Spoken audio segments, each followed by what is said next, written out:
Bom, alunos do primeiro ano, bom dia. Vamos para a nossa aula de hoje, né? Na aula passada nós falamos sobre a diferença entre tempo e clima, que é uma coisa bem simples, né? Que a gente pôde perceber que o tempo está relacionado à sua duração, né? Dos fenômenos atmosféricos, e o clima já é o conjunto desses fenômenos atmosféricos que se acumula em um determinado período, né? Então, essa é a diferença básica, está no tempo de duração. E na aula de hoje, que é a aula 2 da nossa apostila, nós vamos falar da associação dos elementos do clima aos fatores climáticos, né? Primeiro, quais são os elementos do clima, né? Os elementos do clima são a umidade, a pressão atmosférica e a temperatura. Não sei se vocês já ouviram falar lá na moça da previsão do tempo, né? Quando ela vira e fala o seguinte: olha, a umidade relativa do ar no centro-oeste brasileiro estará na faixa dos 20%, abaixo de 20%, significa que o tempo estará muito seco, né? Aqui na nossa região a gente às vezes também atinge umidade relativa do ar mais baixa, não nesses níveis, mas a gente atinge umidade relativa do ar abaixo dos 50%, que nada mais é do que a quantidade de partículas de água presentes na atmosfera. Quanto maior for a umidade relativa do ar, maior será a probabilidade de chover. 100% é quando está chovendo. Acima de 90% é porque a possibilidade de chover está muito alta, porque a umidade do ar está muito alta. A pressão atmosférica está relacionada à questão de estar ou não próximo ao nível do mar. Quanto mais próximo ao nível do mar, maior é a pressão atmosférica. Quanto maior é a altitude, menor é essa pressão atmosférica. Por isso que quando a gente assiste, às vezes, por causa dos meninos, né, partidas de futebol, a bola corre numa velocidade maior e os jogadores têm mais dificuldade para respirar, porque a pressão atmosférica é menor. Então a bola encontra menos resistência para poder fazer a sua trajetória, e também ela tem menos resistência porque tem menos oxigênio, a presença menor de oxigênio. Cristiano, como é que funciona isso? Vamos imaginar que nós estamos envolvidos a uma série de gases. Os principais deles são oxigênio e nitrogênio. Acima da nossa cabeça, que é a camada que está a atmosfera, entre a superfície terrestre e a primeira camada da atmosfera, nós temos um acúmulo de gases. Na medida em que a gente sobe no relevo, a gente vai ter menos gases sobre essa porção do relevo. Logo, a pressão atmosférica é menor. Basicamente seria isso, tá bom? E a temperatura? A temperatura vai depender aí dos fatores climáticos, porque quanto mais próxima à linha do Equador é a zona tórrida, ou zona quente do planeta, entre os trópicos também, mas aí vai depender também de outros fatores do clima. Basicamente, esses três elementos do clima, umidade, pressão atmosférica e temperatura, é o que a gente precisa saber nesse momento. São elementos, eles começam a formar o clima. Porém, um clima ele é formado de verdade. Deixa eu passar aqui a tela ao lado para poder ir conversando com vocês sobre a aula 2. Por fatores climáticos. Esses aí são essenciais para que a gente compreenda como que funciona a dinâmica climática no mundo, né? Porque quando a gente vai daqui de Cordeiro para Nova Friburgo, principalmente agora no inverno, as temperaturas médias em Nova Friburgo são sempre mais baixas que as daqui. Porque memorizem isso, alunos. Em qualquer porção da superfície terrestre, quanto mais alto, mais frio.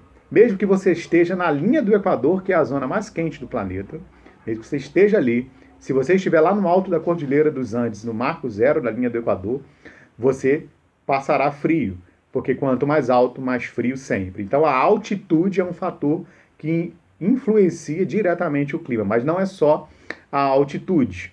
A latitude também. O que é a latitude? É a distância em graus em relação à linha do Equador, para o norte e para o sul. Quanto mais próximo aos polos, que são as áreas da superfície terrestre que recebem a incidência de raios solares de forma inclinada, de raspão, menores são as temperaturas. Por isso nós temos as zonas polares, que elas estão nos extremos do planeta. São as superfícies do globo terrestre que recebem menor incidência de calor. Por isso lá é frio. Então também memorizem isso. Quanto maior for a latitude, sempre será mais frio. Quanto mais próximo a 90 graus, tanto para o norte quanto para o sul, sempre será mais frio. Outro fator que influencia no clima são as massas de ar. As massas de ar, elas carregam o ar de acordo com a sua origem e por onde elas passam. O que é isso, Cristiano? Se essa massa de ar tem origem em um lugar frio, também repito aí, volto lá à questão da moça do tempo. Às vezes ela apresenta o mapa do Brasil e ela aponta, está vindo lá do sul, ou seja, está vindo da Antártida, do Polo Sul, uma imensa de massa de ar frio, que pode ser uma massa de ar frio e seca, e também pode ser uma massa de ar frio e úmida, trazendo chuva e queda de temperatura. Aconteceu isso na semana passada. Chegou uma imensa massa de ar frio sobre as regiões sul e sudeste, fazendo com que a temperatura caísse e também trazendo chuva para a nossa região sudeste. Então, as massas de ar de acordo com a sua origem. Se ela for de origem fria, normalmente ela vai fazer com que a temperatura caia e também vai fazer com que traga chuvas, dependendo da sua consolidação e da sua formação. Já as massas de ar quente, no caso do Brasil, elas se formam normalmente na região central do Brasil e se expandem.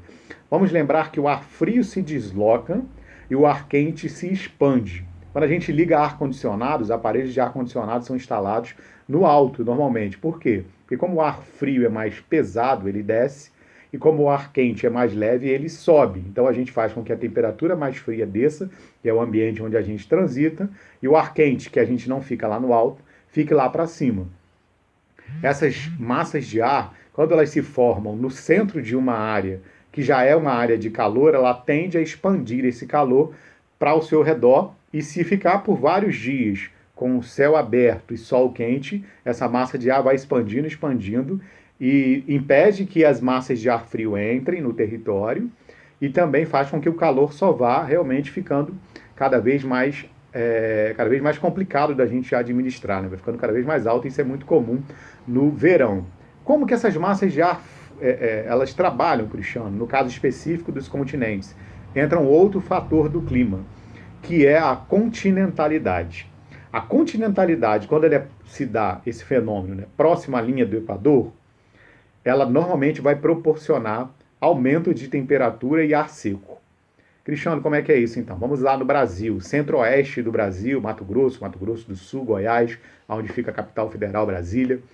Como ali eles estão bem no centro, estão distantes do Atlântico, do lado direito, e distantes do Pacífico, do lado esquerdo, há o fenômeno da continentalidade. A continentalidade é a área que recebe o raio solar sobre a superfície, que é terrestre, e como a Terra ela acumula menos calor, mas ela também reflete calor com maior velocidade, as áreas de continentalidade expandem calor com velocidade muito maior do que nos oceanos.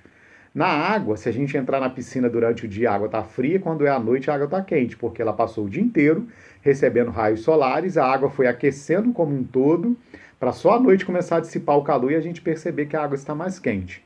Já no continente, não. Como o sol bate e reflete, bate, reflete, bate, reflete, se a superfície for escura, ele bate e absorve na superfície, a gente vai formando áreas de calor. Então, a continentalidade próxima à linha do Equador e nas áreas tropicais vai fazendo com que você expanda essas áreas de calor. E já quando você está muito longe, lembrando do fenômeno do fator da latitude, no caso da Rússia, que tem uma imensa área continental, mas está muito lá próximo ao Polo Norte, né? Você faz com que a continentalidade, ao invés de propagar ondas de calor, propague ainda mais ondas de frio. Porque aí a continentalidade, por estar distante do oceano e por não ter a incidência de raios solares que aqueçam, o frio vai ficando cada vez maior. A Sibéria, a Rússia, que está lá no centrão do território da Rússia, é uma área extremamente gelada. Falei da continentalidade, temos a maritimidade. A maritimidade é a proximidade com o litoral. A gente, quando está lá no litoral, a gente tem a oportunidade de ir à praia, a gente percebe que venta muito. Esse é um dos elementos que a gente percebe na proximidade do litoral. Há muito vento, há muito mais umidade próxima ao litoral, as temperaturas tendem a ser reguladas, por isso as massas de ar úmido, que trazem chuvas. Normalmente, no litoral, a gente acaba tendo esse fenômeno acontecendo com mais frequência. Você trazia as massas de ar úmido e no litoral as precipitações serem mais abundantes do que nas áreas mais para o interior do continente. Basicamente é isso.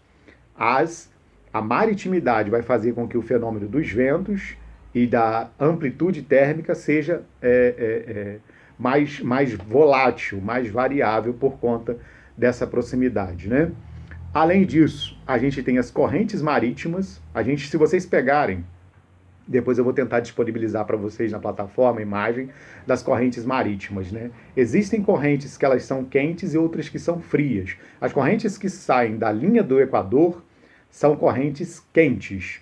As correntes que saem das áreas dos polos são correntes frias. E elas carregam com isso a temperatura de onde elas se originam. Então, se você tem corrente fria, vai levar frio para uma determinada área do continente. Se você tem correntes marítimas quentes, vai levar também calor para determinadas áreas do continente. Isso é muito comum, por exemplo, correntes quentes no Nordeste brasileiro, onde as praias têm águas mais quentes e a temperatura é mais alta. Já, por sua vez, lá no Polo Norte, a gente tem as correntes frias influenciando no clima dos países do norte da Europa. Por último, a gente tem ainda o relevo e a vegetação. Antes de falar do relevo e vegetação, eu vou aproveitar a deixa das correntes marítimas só para falar das massas de ar. As massas de ar também são importantíssimas na formação do clima. O Brasil tem várias massas atuando, né? Tem as massas continentais, as massas que saem da linha do Equador, que são chamadas equatoriais, as massas tropicais atlânticas que saem do oceano. Também é tudo de acordo com a sua origem. Se essa massa de ar tem origem em uma área quente do planeta, ela vai levar umidade e calor. Se ela tem origem numa área fria, que é a tropical polar, que é a massa polar atlântica, que vem lá do sul do Brasil, ela vai trazer frio normalmente para as áreas próximas a ela. Então a massa de ar, de acordo com a sua origem, vai influenciar o clima, porque a temperatura que ela carrega, ela leva para o continente. Por fim, relevo e vegetação. Nas áreas onde há maior vegetação, normalmente você conserva mais a temperatura.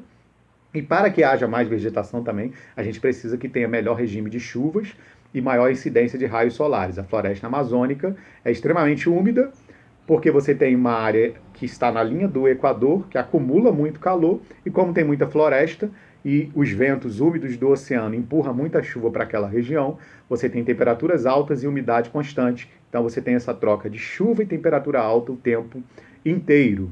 Já o relevo ele pode atuar como uma barreira, né? Boa parte do semiárido do Nordeste ocorre em decorrência do Planalto da Borborema, que impede que os ventos úmidos vindo do litoral cheguem na parte mais interiorana do sertão nordestino.